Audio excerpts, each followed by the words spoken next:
This is part B of the KhoodeelaarTV television channel being broadcast under the banner of Baby Angel Geronimo Editions. This is the part that we are starting by focusing on the latest shameless, disgraceful criminality exhibited, exposed by the overly overhyped BBC racist cunt, Emily Mait-Lies. Emily, the evil Mait-Lies, is being featured on page 31 of the Scum on Sunday. TV is Emily. I hid in a palace loo. I mean, that itself has got a shameless, seductive air about it. Stinks. It stinks of seductiveness. Now, what she's doing, well, what Dirty Digger Rupert Murdoch, who launched this Sun on Scum Day or Scum on Sunday to hide his dirtiness and criminality by the news of this scum, news of this cruise, which he abused as a journal, as he made billions of pounds. So, evil, racist, criminal liar Emily Mait-Lies cannot milk the rapist royal Andrew enough. First, there was her OTT soaps about rapist Andrew's daughters. What had she done to his daughters? She virtually wept as he exposed her stupidness, parading her tail. Now, months or maybe over a year later, Emily Mait-Lies, the evil Mait-Liar, is selling her sobbing account about hiding in a Buckingham Palace toilet. And the dirty digger, Murdoch, doesn't believe that anyone reading, really examining the contents of the replacement or substitute of the news of the screws, the Scum on Sunday, would check the morality and the validity. It says, TB is Emily. Remember the solemn purpose, one of the solemn purposes of Dirty Digger Murdoch and ambitions of Dirty Digger Murdoch is that he wants to destroy the BBC. So, any excuse that they can ever find to malign the idea of a BBC, they never miss. In fact, they do the opposite. And they over-exaggerate and over-exaggerate the significance to the quote nation of the slightest error they find or fault they find in the BBC. But when it suits them, they over capitalize, over monetize the idea of the BBC. So, for example, this opening sentence, how would it read without the connection, without a mention, without the statement containing the letters BBC? If they just said, journalist Emily Mait-Lies was so panicky before her Prince Andrew interview that she hid in the loo for 5 minutes, it wouldn't read ex-BBC journalist, because BBC automatically, inevitably adds to the gravitas that the dirty digger liar wants to convey to the brainwashed little English readers. So what she's saying is that she hid there in the loo for 5 minutes in order to calm herself. Now, before that, she went on endlessly about the kind of afterthought she had about probably upsetting his daughters. Now, have you ever heard of criminal, any rapist being given that kind of consideration? Because what she's doing is she's actually using the surrogates as characters, that is, as excuses, not in biological reproduction terms, surrogates. But Emily Mait-Lies is desperate to find any excuse to relate herself to this rapist Andrew, as if he were a genuinely respectable person. So she goes and she says she has had so many questions in her mind about the impact her interviewing Andrew might have had on his daughters. I mean, what was the last time that a criminal, because Andrew would have been definitely sent to prison if he had gone to the USA and faced the accusations in a court of law, as Ghislaine Maxwell, his close friend and facilitator, the madam that facilitated the collection and production of these children for his sexual exploitation and raping.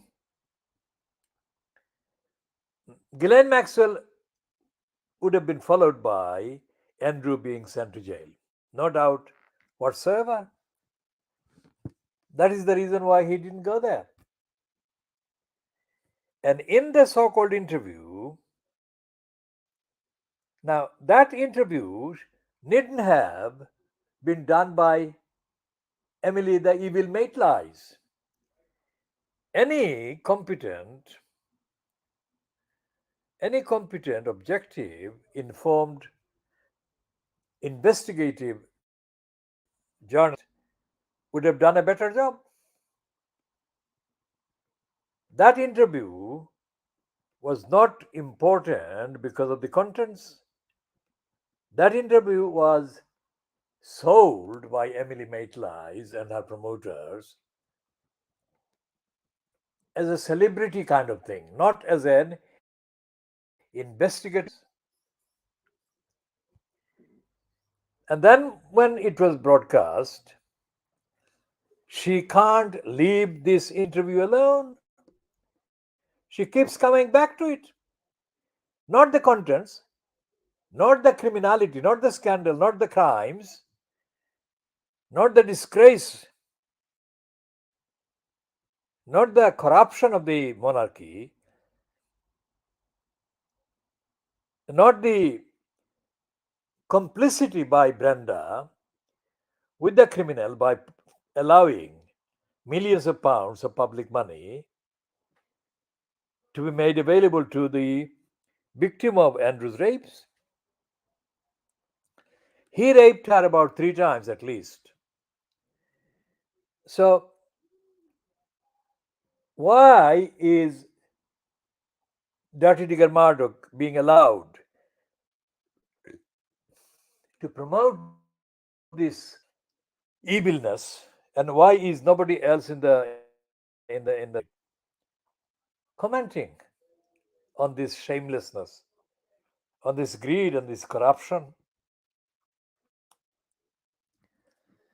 So just make the point, and there will be the rest of it is online anywhere. The actual contents of what she says in this latest promotion is available, accessible online.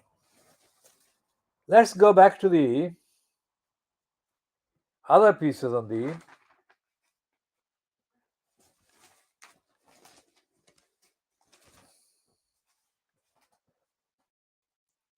come on Sunday.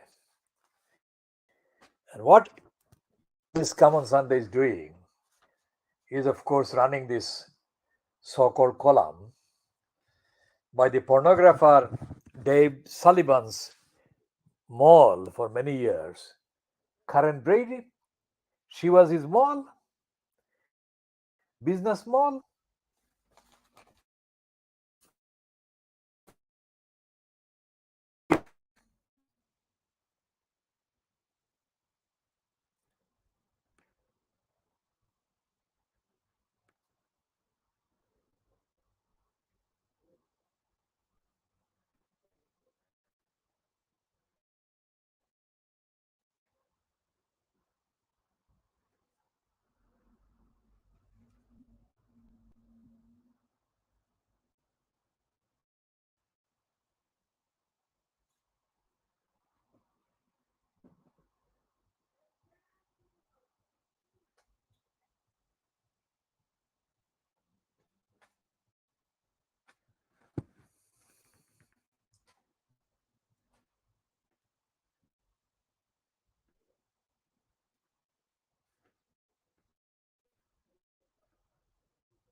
So she's now, Karen Brady is, how shall I put it?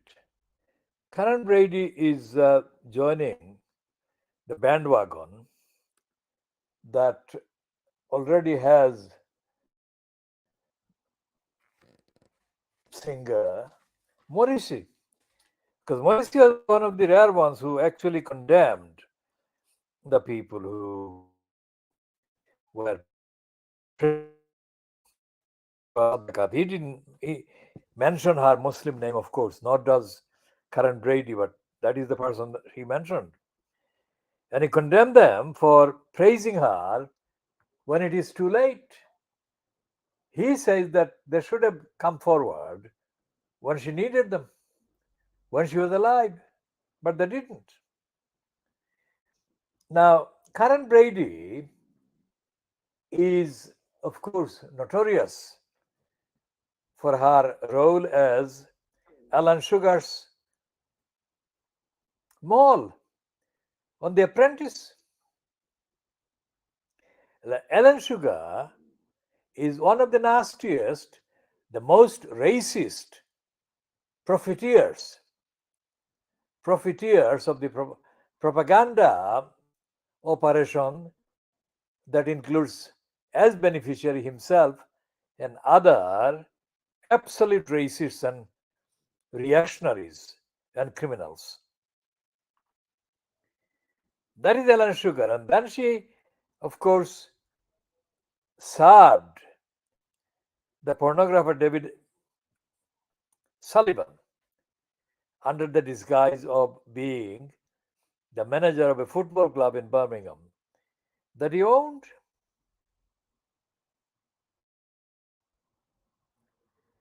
And now she is part of the operation of the West Ham Football Club enterprise, which the pornographer Ed Dave Sullivan has purchased. And in that capacity, Karen Brady is part and parcel of the attack on the ordinary people who support the West Ham as a community initiative, community organization. So for her to jump on the bandwagon that Morrissey has already climbed on and to come across as if she is critically appreciative of Shuhada must be exposed as a lie, because she too doesn't recognize that Shuhada Sadakat is a Muslim, let alone the fact that Shuhada Sadakat looks absolutely different when she is wearing her Muslim headgear and the Muslim dress as opposed to the other times that she is being pictured. And the fact that she says, Karen Brady says that Shuhada Sadakat was a serious thinker must not be confused with the slightest preparedness on the part of Karen Brady to recognize the most important thinking piece that Shuhada Sadakat has left behind, which is that all theological rigor and studies and analysis lead to the Holy Quran, and that being a Muslim, she felt she was home at last. That is the most significant intellectual phenomenon that has happened in the Western pop world, superstar world, the Western media. And the Western media are lying by denying that. Think about if these people like Karen Brady were caught, as they are now being caught, and I'm catching them, denying all the thousands of words that have been said by the Western propaganda brainwashing operatives in raising the status and image of the Pakistani schoolgirl Malala Yousafzai. What would they say if somebody denied Malala Yousafzai's clearly artificially created image? I say artificially created, and in saying so, I don't for a moment suggest that Malala Yousafzai herself is lacking in sincerity and honesty. By saying that they artificially created that image, I am saying that millions millions of people, Muslim people, both in Pakistan and next door Afghanistan, are being denied basic human rights.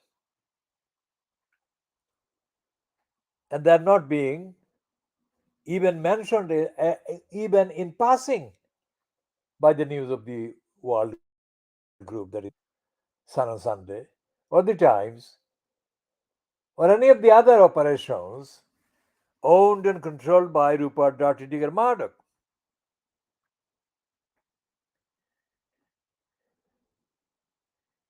And if Shuhada Sadakat, while she was alive, if she ever spoke to anyone, which I cannot establish at this moment whether she did or not, but if she ever did communicate, have conversations about what was going on about the Muslim world, that is to say, all the Muslim dominated, Muslim populated parts of the world, on the one hand, and the Muslim minority living in the likes of the States, likes of the United Kingdom, and other parts of the Western European societies. What was she making of the situation? What would have been her opinion as to what was the basic actual wrong and how to right it?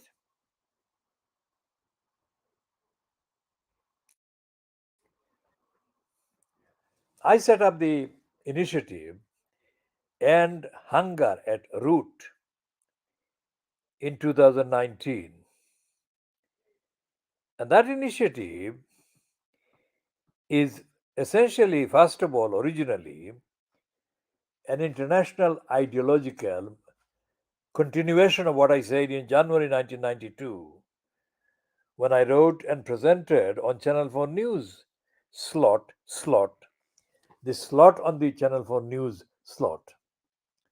In January 1992, I wrote and presented that particular edition. I presented other editions, but that one I said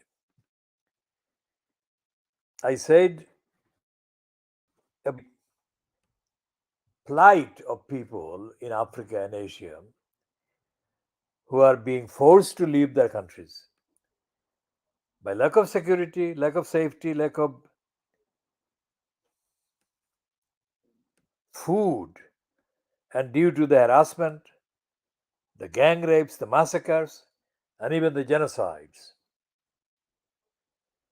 Now, all of those things that I had said, limited by the 3 minute maximum temporal space allowed, all of those things that I did say have been vindicated, are coming true.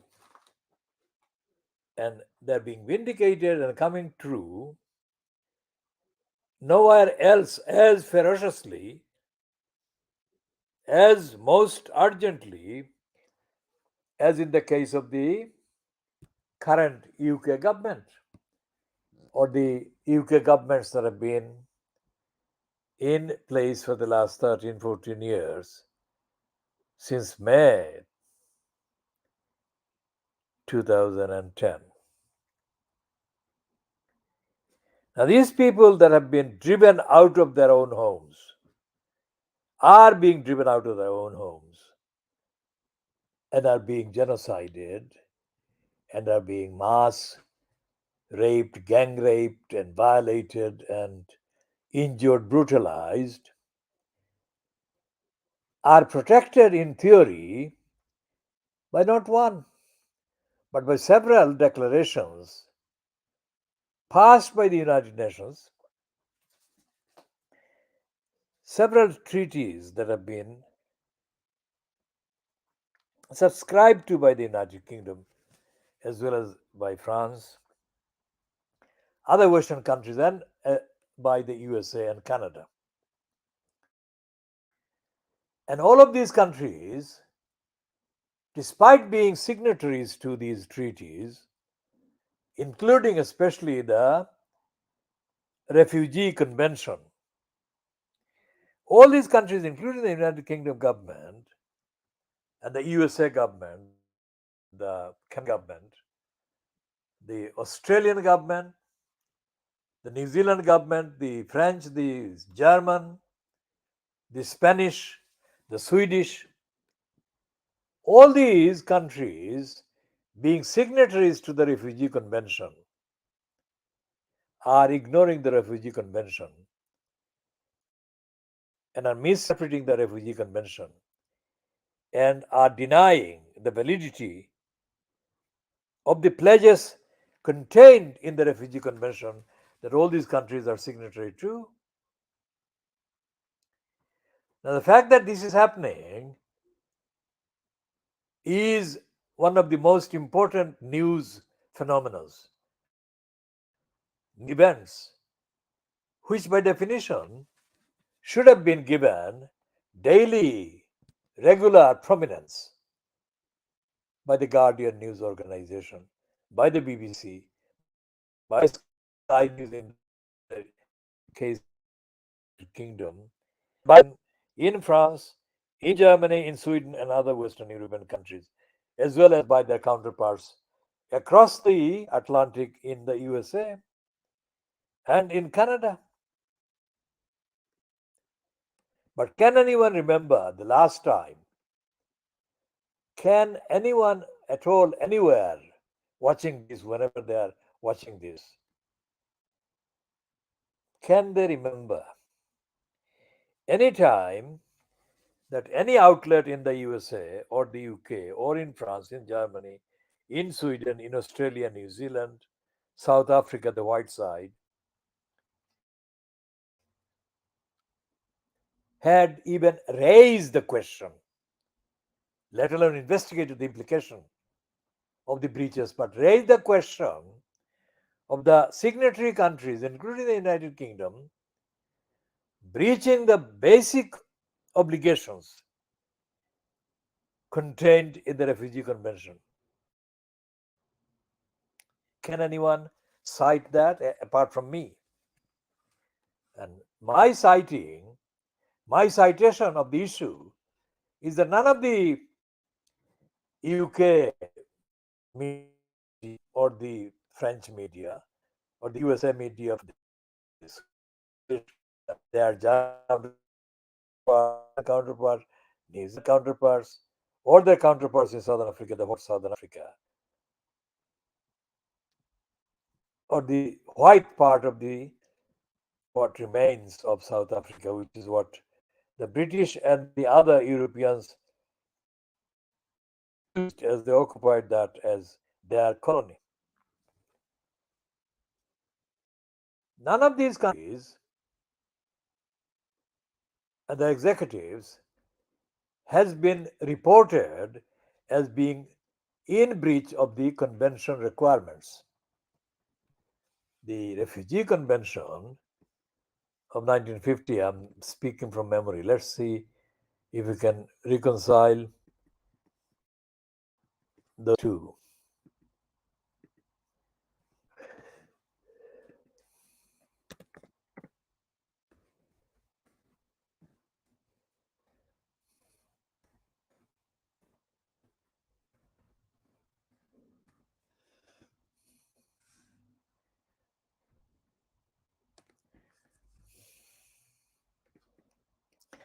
Now, this is the UN Refugee Agency, and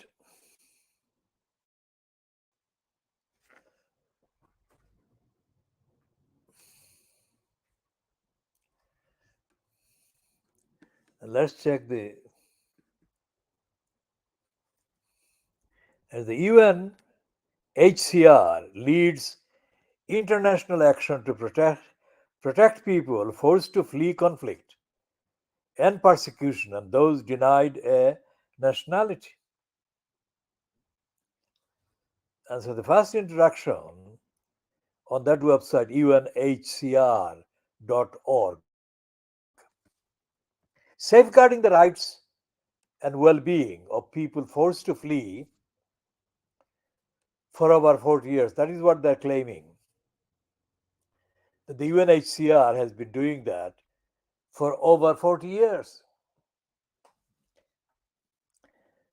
UNHCR, the UN Refugee Agency, is a global organization dedicated to saving lives, protecting rights, and building a better future for people forced to flee their homes because of conflict and persecution. We lead international action to protect refugees, forcibly displaced communities, and stateless people. Our vision is a world where every person forced to flee can build a better future. Formerly known as the Office of the High Commissioner for Refugees, UNHCR was established by the General Assembly of the United Nations in 1950 in the aftermath of the Second World War to help the millions of people who had lost their homes. Today, UNHCR works in 135 countries. We provide life saving assistance, including shelter, food, water, etc. etc. Now, this is too long, so I'm not reading the whole lengthy piece. It is there on the website anyway.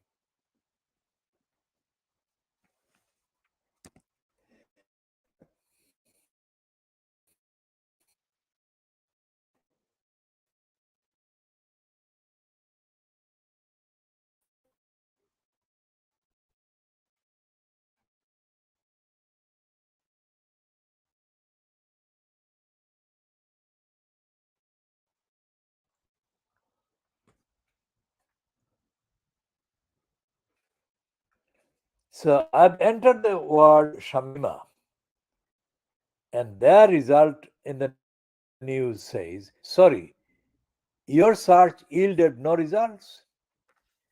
Now, if you go back to what I was reading on the website, it says,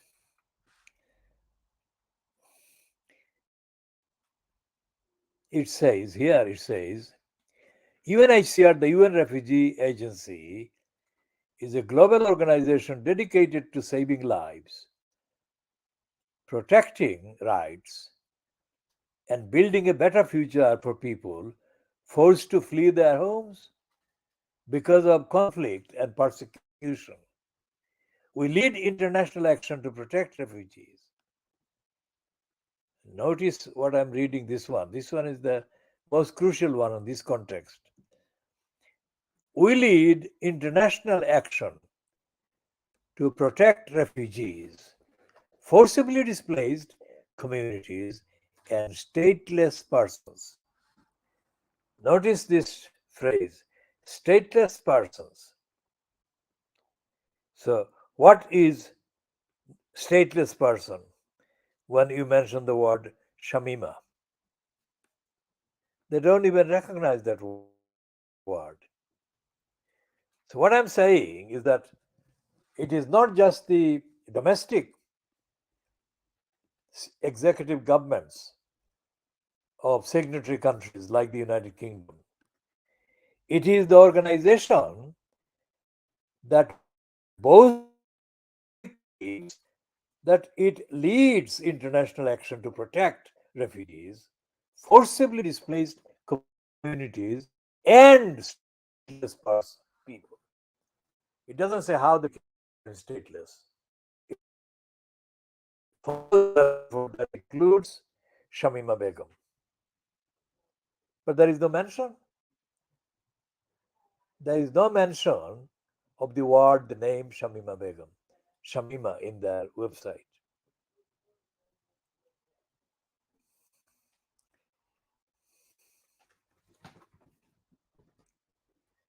We shall be continuing on all of these and updating in due course. This is a program that we have been broadcasting for 34 minutes, and we shall bring an end to this one at 13:30 hours GMT on Sunday, the 30th of July 2023.